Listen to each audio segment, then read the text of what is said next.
drives innovation. Innovation drives economic growth. I invite Prakash Sharma and Reshma to come and speak about behavioral science for innovation. Prakash is the co-founder of 1001 Stories and a fanatical advocate of using behavioral science and design thinking to analyze, understand, and influence human behavior for creation of better products, brands, and organizations. Prior to 1001 Stories, Prakash worked in management with culturally diverse teams in Portland, Mexico City, Sao Paulo, Pune, Mumbai, and Bangalore. Prakash holds a BTech from NIT Jaipur and an MBA from IIM Bangalore. We also have with us Reshma Tonse. Tonse is a co-founder again with 1001 Stories. Her work is driven by social norms, socio-psychology, and a keen interest in folklore, culture design, and behavioral sciences. Before founding 1001 Stories, Reshma worked with Ogilvy, Low Lintus, and Saatchi & Saatchi. Her work includes several successful and award-winning campaigns for Geo, Idea, HIT, Rexona, BBC India. Over to you, both of you, to talk about behavioral science for innovation. Thank you so much, Anita, for the lovely introduction. Thank you all for being patient all this time. Thanks a lot to Vice Chancellor, Dr. Vishal, and all the participants. We understand you have been waiting here for almost 2.5 hours now. And there is a certain energy to, hosting or conducting things online. It takes a little more effort, a little more self-control for us to be able to listen to what's happening, and it takes a toll. So thank you very much. I am Prakash. With me is Reshma. We are from 1001 Stories. And we will be talking about behavioral sciences and how you can use behavioral science to inform, to guide the way you do ideation for your product, you design your product, you design your solutions, or you think about policy. And then we'll see how we can use this in the field of healthcare innovations. Yeah. And so let's start. Can you take the next slide, please? Yeah. So essentially, we're here today to we are talking about the next great idea. And the anatomy of a great idea, a great genius, is the fact that it's able to solve real life problems using rational solutions. There are everyday rational solutions. We are looking at problems and saying that let's turn these into an opportunity. And the last thing is that we look at a great idea, looks at the context of where in the world it lies today, and it cracks the need of the hour. That's essentially what we believe is the anatomy of a great idea. Now, the deal is that as much as this might be the case, great ideas have been coming, the whole world has run on great ideas. The first great idea, before we were even Homo sapiens, the fact that we decided to carve stones into tools because we didn't have weapons. There's a startup idea right there, right? And essentially, we're going to have to come back, take one step back from the domain of healthcare and just look at ideas generally and talk about how do you decide if your idea is working? That's essentially where we're coming from. Some of the best places to start is to actually look at some of the greatest ideas of the past century, of this century. You go to the next slide. We're going back about 80 years or so, and here was the next big thing after the Great Depression, the humble but incredibly humongous cake mix, right? This is a very, very interesting idea. It's about during the context in which this idea generated was the fact that during the World War, lots of the men from Americas, they left to fight the war. They were across the continent. They were across the continent, and the women were left behind with the children. And essentially what happened is that there was no one to man the cash counters, there was no one to man the factories, and the women got out of the house and they stepped into those booths, and suddenly there was empowerment. These were women who now control their own purse strings. These were women who had their own money, they had jobs. And then the men came back and they took over, they came back to their original roles in the household. but the woman refused to take that step back, right? And essentially, what happened is that she started fighting this battle between being the modern day empowered woman and being the traditional trophy wife, what with pearl necklaces and mittens to welcome her husband home with. And at this time, what they started noticing was that women were buying dinner instead of cooking it because they just didn't have the time. So they started buying roast chicken and stuff like that. And Betty Crocker, one of the genius innovators of the time, said, "This is a fantastic opportunity to give the woman a place and a venue to feel like she was traditional. She was still the traditional trophy wife without actually spending the time to do it. Pre-mixed, pre-packaged food, cake mixes. All that she needed to do was add water, and in 5 minutes' time, her preparation was done and the cake was in the oven. But next slide, please. Essentially, what happened that the great idea launched, and pre-mixed and cake mixes were launched, and they bombed. It completely bombed. It did not go off the shelf. No one picked it up. And Betty Crocker was left scratching their heads. What happened? This was a phenomenal idea. There was a brilliant rationale behind this real life problem. This was a problem that had this phenomenal opportunity here. Why didn't it work? It was the need of the hour. What happened? And then they went back and did what they should have done before they started this, which is they spoke to the human being they were trying to get to buy into this behavior. We go to the next slide, please. When they went back, they redefined the problem and they realized that what the woman was feeling was she felt like she was cheating her family. This was Betty Crocker's recipe, not her own. This was something that she did nothing for. She just added water. She did nothing.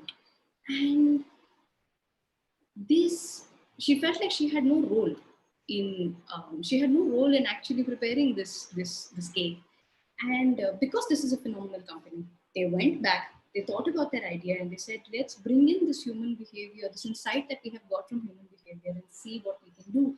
And what they did is they recalled the product and redesigned it, where they removed one very important element of the product, which was eggs, and added one instruction. And they told the woman, add eggs. That's it. And Betty Crocker became the giant that it is today, simply because it actually did not try to make the life of their consumer easier. It made it slightly harder, triggering what we in behavior science called the IKEA effect. Yeah. Essentially, what this tells us is, at the end of the day, it's a behavior which can either make or break the adoption and usage of your product. It can influence the effectiveness of your product. And if you go to the next slide now, we see similar examples in the field of medicine. This is a famous study done by N.K. Chaudhary in collaboration with Harvard and Aetna Insurance. I think it's a fairly recent study. And what they found, look at this, right? So heart control is, better cardiac healthcare services. It's been quite a concern for the last 70, 80 years. There have been a lot of advances in it. And so today we have the ability to perform complex surgeries and then put patients on post-care systems, right? What this research found was, when you look at the behavior of patients some 6 to 8 months after this life-threatening event, which they have gone through, they find only some 39% of the prescriptions are actually being filled or purchased. 39% of all the prescriptions that were suggested to them in general. And when they did a randomized control trial and they decided to reduce the co-payment charge just to see what happens, it did go up marginally by 6%. In this case, we had only 45% of prescriptions being filled, right? Now, this should actually be alarming, because with all the advances that we have got, in healthcare, at the end of the day, your patient is consuming only half of his scheduled medication. Now, why does that happen, right? So in general, studies have found out that 1/3 of prescriptions given by doctors are almost never filled, never purchased. And when we actually end up buying, those medicines or those prescriptions, half of the patients do not take all the prescribed medication again. In fact, there have been studies around it, and it says somewhere around 1,25,000 deaths, at least in the US, could be avoided annually if only we could bring about adherence to the medication that's been prescribed by the doctor.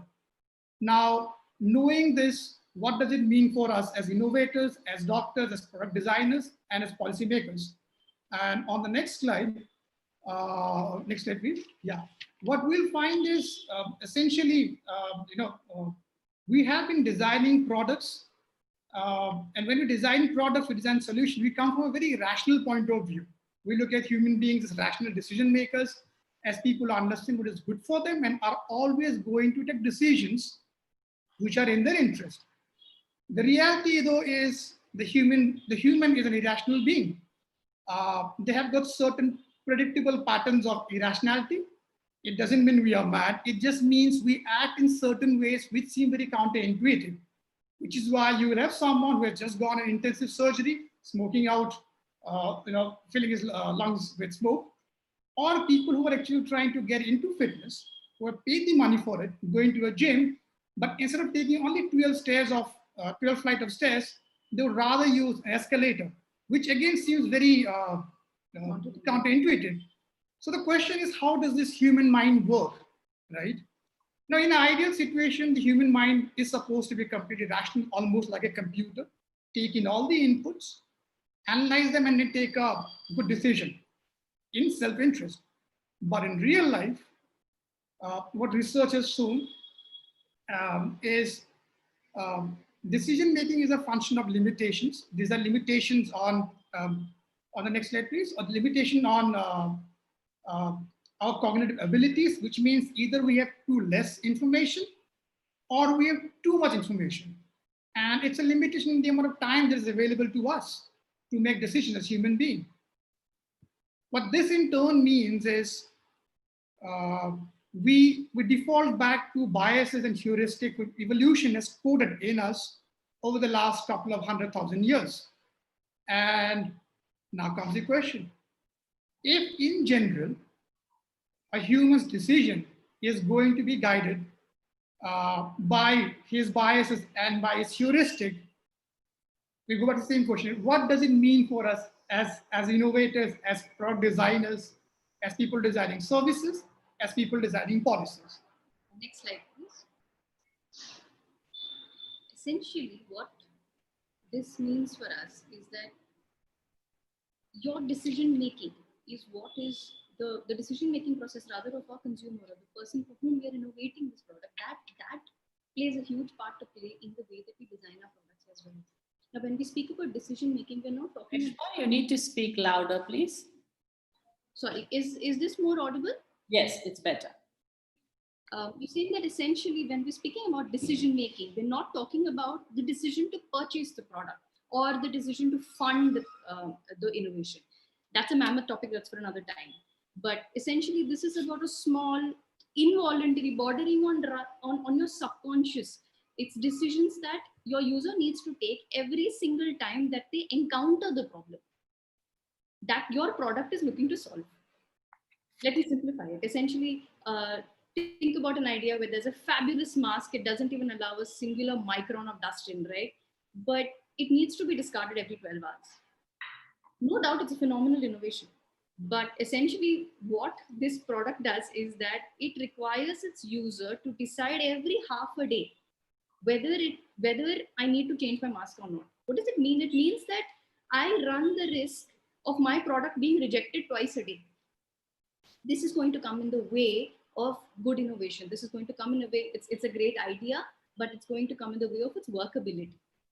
Workability is essentially what we're talking about when it comes to decision making. It's not about the purchase of the product. It's about the ability to adopt to the product.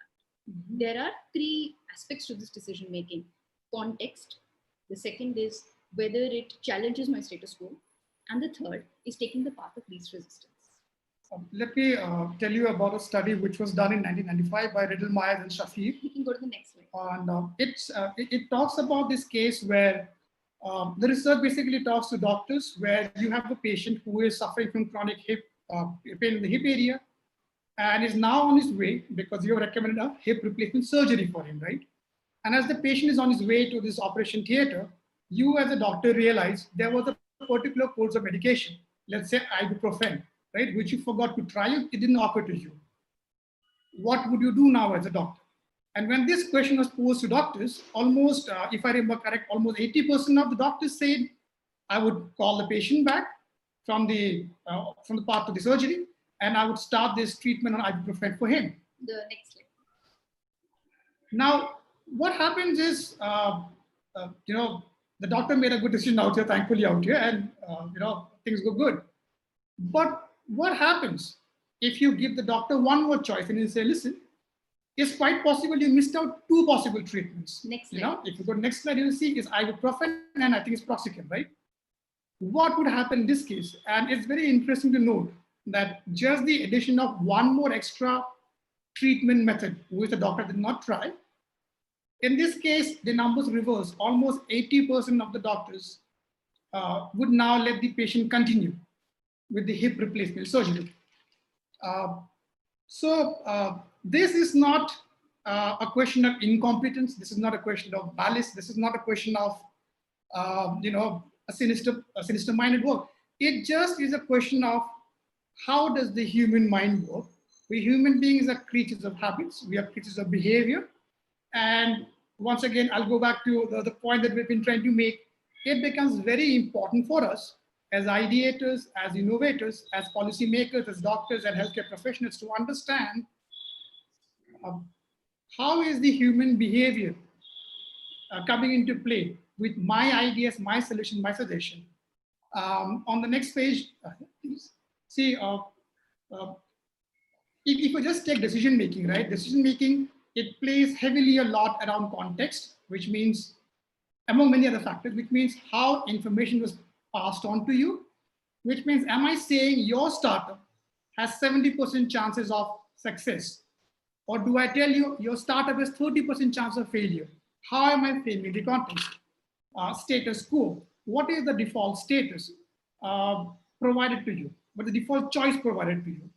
And the path of least resistance, which basically, if you go back to the example of the person who are going up on the escalator to the gym as opposed to taking the stairs, because the escalator is available to us, path of least resistance, right? These three aspects heavily play together when it comes to making our decisions as human beings. Behavioral science is, to be honest, a huge topic. 15 minutes, 20 minutes would not be, it would be wrong for us to be able to claim to be able to give you a good idea of it. But we do want to leave a small toolkit to you all, to the students, to the innovators, everyone out here, which we believe we can use to make our product better. And this small toolkit, you can see, if you go to the next page, it comes from talking about or understanding three key aspects, right? You can call it the 3Bs model. In fact, it is called the 3Bs model, popularized by Diana Relly. You look at the behavior, the first B that you are trying to change. What is the behavior change that you're attempting for? The second B looks at barrier. What are the barriers that you can encounter from the system, from the person's point of view, from a choice architecture point of view, from a default option point of view, when it comes to adoption of this behavior?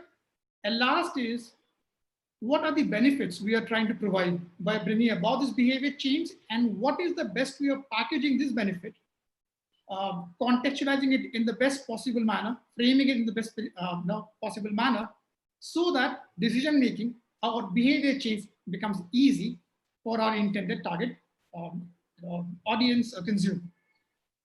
It will help a lot if you can use this toolkit right in the beginning of your ideation phase as product designers, developers.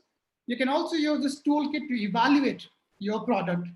And we believe this toolkit can also help you guide public policy making, especially in the field of healthcare. And we would love to talk a little more, but we understand that this should be good enough of a primer to make you all curious about the world of behavioral science, and we welcome all of you to explore this science. Thank you so much. Thank you, both of you, and thank you for maintaining time, and really appreciate. So we move on to get a presentation from one of our partners, GHA. Ramchandra, over to you.